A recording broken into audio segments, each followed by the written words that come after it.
ગામના શાંત વાતાવરણમાં રોજની જેમ આજે પણ વહેલી સવારે ઘંટીના અવાજ સાથે મંદિરમાં આરતી શરૂ થઈ હતી.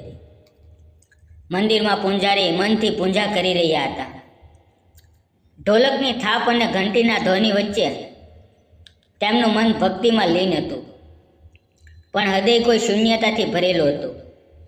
આ શૂન્યતા તેમના જીવનમાં તેમની પત્નીના ગુજરી જવાને લઈને આવી હતી. આ ઘટના આજે 8 વર્ષ જૂની પડી હતી, પણ તેમની યાદો તો આજે પણ તાજી હતી. પૂંજારીનું નામ વિઠ્ઠલદાસ હતું. સંસ્કારશીલ, સ્થિર અને ખૂબ જ મર્યાદિત. આખું ગામ તેમની ઇજ્જત કરતું. કોઈ પણ કામ હોય તો લોકો પહેલીવાર વિઠ્ઠલદાસ પાસે જ આવતા. મંદિરના બગીચામાં પુષ્પો વીણતી એ સ્ત્રીના હાથ થથરી રહ્યા હતા. એ સ્ત્રી હતી સોનમ. ગામની ખૂબ જ સુંદર અને નમ્ર સ્ત્રી. આજે તે અજવાસ પડતા પહેલાં જ મંદિરમાં આવી ગયેલી. તેની આંખોમાં ઊંઘ નહોતી, કારણ કે મનમાં ઉથલ પાથલ ચાલતી હતી. એના પતિને મુંબઈ ગયાને આજે 3 મહિના થઈ ગયા હતા. પૈસાની તંગી હતી, મજબૂરી હતી. તેનો પતિ જતા સમયે કહીને ગયો હતો, મારે તારી માટે એક સારું ભવિષ્ય તૈયાર કરવું છે, થોડા દિવસ તું સહન કરજે. પણ સહન કરવું એટલું સરળ નહોતું. લાકડાના દરવાજા જેવી નાનકડી ઝૂંપડીમાં એકલતા સાંજને ઘેરી લેતી હતી. સાંજ પડતા અંધારું બહારથી અંદર ઘેરાતું હતું. દીવો બળતો, પણ તેમાં પ્રકાશ નહોતો. એના મનમાં હવે એક અવાજ ઉઠતો, એકલતા અને પ્રેમ એ વાસનાની ભૂખ સાથે ભળી જાય ત્યારે માણસ પોતાની મર્યાદા ગુમાવી દે છે. એક સવારે એણે વિચારી લીધું કે હવે એને કોઈ સાથે વાત કરવી છે. કોઈ ભરોસાવાળાને મળવું છે. અને એને ભરોસો એક જ માણસ પર હતો, વિઠ્ઠલદાસ. એ માણસ જે બધા માટે નમ્ર અને માર્ગદર્શક હતો.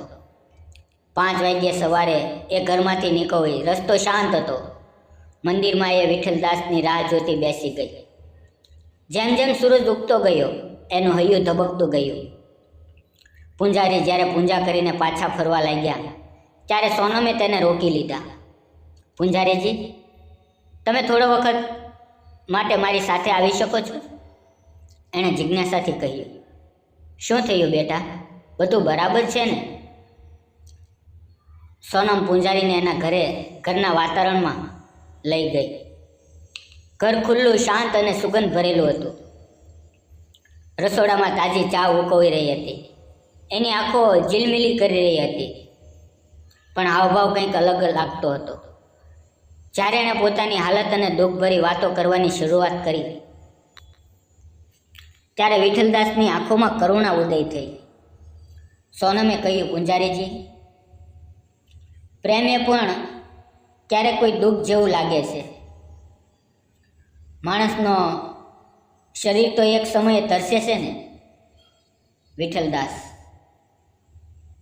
હા બેટા, પ્રેમ એક બહુ મોટું દુઃખ છે, પણ એનો ઉપાય તરસથી નહીં, ધીરજથી મળે છે. હું સમજુ છું તું એકલી છે, પણ તું હજી પણ એક સંબંધમાં છે.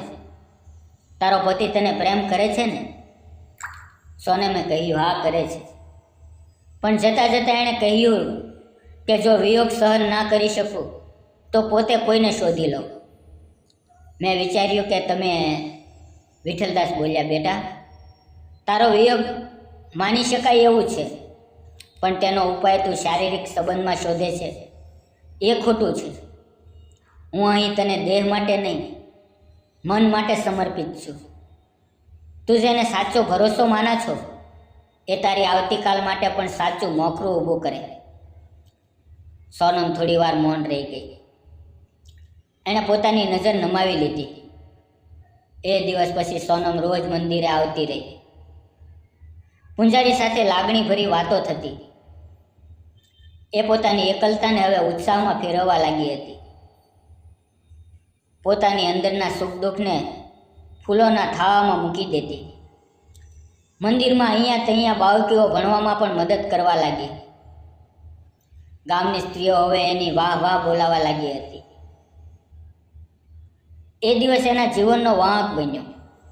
એક ક્ષણે એને સમજાયું કે એકલતાને દેહથી નહીં, પ્રેમ અને યાદોથી હલકું કરાય છે. એને તેની ભૂલ સમજાય. થોડા દિવસ પછી પતિના પરત ફરવાના સમાચાર આવ્યા. સોનમ હવે ભવી ગયેલી સ્ત્રી હતી. મંદિરની સેવા કરતી, બાળકોને ભણાવતી અને તેને આખા ગામમાં લાગણીથી સ્વીકારવામાં આવેલી હતી. જ્યારે એનો પતિ પાછો આવ્યો, એણે કહ્યું, સોનમ, તું તો ભવિષ્ય બનાવી રહી હતી, પણ તું પોતે જ ભવિષ્ય બની ગઈ છે. તારું ગૌરવ હું આજે ગમે ત્યાં લઈ જઈ શકું. સોનમ અખંડ રીતે હસીને બોલી, આ બધું મને પૂંજાજી પાસેથી મળ્યું. એમણે મને એકાંતના રસ્તે નહીં, શાંતિના રસ્તે ચલાવી. મિત્રો, શારીરિક પ્રેમને ધીરજ અને લાગણીથી પાર કરી શકાય છે. દરેક સ્ત્રીમાં એ શક્તિ છે કે એકાંતને પણ પોતાની શક્તિમાં ફેરવી શકે. જો સાથે સાચો માર્ગદર્શક મળે તો જીવન એક નવો માર્ગ પકડી શકે છે. તો મિત્રો, આ નાની એવી વાર્તા તમને કેવી લાગી તે જરૂર જણાવજો. ફરી મળશું આવતીકાલે. ત્યાં સુધી આવજો. ધન્યવાદ મિત્રો.